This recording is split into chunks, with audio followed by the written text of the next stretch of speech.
اللهم صل وسلم وبارك عليك يا حبيبي يا شفيعي يا خير خلق الله. الوصفة بتاعتي النهاردة جديدة وأول مرة أعملها معاكم النهاردة في القناة بتاعتي. فالوصفة النهاردة هتكون العزيزية والحلاوة الدمياطية، وما أدراكوا بقى من حلاوة دمياط. فأنا جبت لكم الحلاوة النهاردة العزيزية، صنف من أصناف من أنواع الحلو. هعمله بطريقة سهلة جدا وجميلة جدا وبسيطة جدا، وأحلى حاجة إن أنا ببسط لكم كل حاجة. أنا كان عندي نص كيلو مكرونة، رحت جايباه وسلقاه سلقة كويسة في مية، وذرات قليلة خالص من الملح، حوالي ربع معلقة ملح أو نص معلقة ملح صغيرة.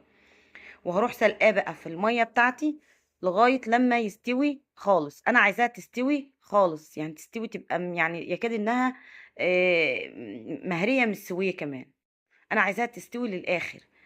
وبعدين هجيب بقى كيلو من الحليب بتاعي، وهحطه بقى في شفشق الخلاط، في الهاند بلندر، في الهاند بلندر، في الكبة، اي حاجة عندك بتضرب يا ست الكل. حطي اللبن عليها، فوقها المكرونة، وفوق المكرونة واللبن على بعض. عندي بقى فانيليا، هحط معلقة فانيليا سايلة. ما عنديش سايلة هحط فانيليا بودر. وكتري الفانيليا وبلاش تستخسري. الوصفة دي جميلة وسهلة وبسيطة، ونوع من أنواع الحلويات، وما بتاخدش وقت ولا بتاخد مجهود، ولا كمان يعني مش مكلفة زيادة عن اللزوم، وبتتباع في محلات، ومعظم الناس بيحبوها وبتبقى جميلة. أنا هعملها لكم النهاردة بالطريقة دي، بطريقة رز. اعملوها مش هتندموا عليها، وجربوها وقولوا لي رأيكم بقى لما تجربوها في كومنت حلو زي قلوبكم الجميلة، يا أحلى وأجمل متابعين ربنا بعتهم لي في الدنيا دي. الصينية بتاعتي أو ال أي صينية موجودة عندك، ألمونيا، بايركس، أي حاجة موجودة عندك بتدخل الفرن. وهدينا بس دهنة خفيفة من الزيت. وبعد كده هكون ضربت المكونات بتاعتي في الخلاط. اضرب بالخلاط على رأي دوم. الخليط بتاعي اتضرب كويس في الخلاط او اتضرب في اي مكان عندك موجود بتضربي فيه. وبعد كده هروح دلقاه في الصينيه اللي انا دهنتها بالماده الدهنيه. عايزه تدهنيها بزبده، بسمنه، بزيت، اللي انت عايزه. ادهن بس الصينيه بس، مش اكتر ولا اقل. عايزه تضيفي لها بقى جوز الهند، زبيب.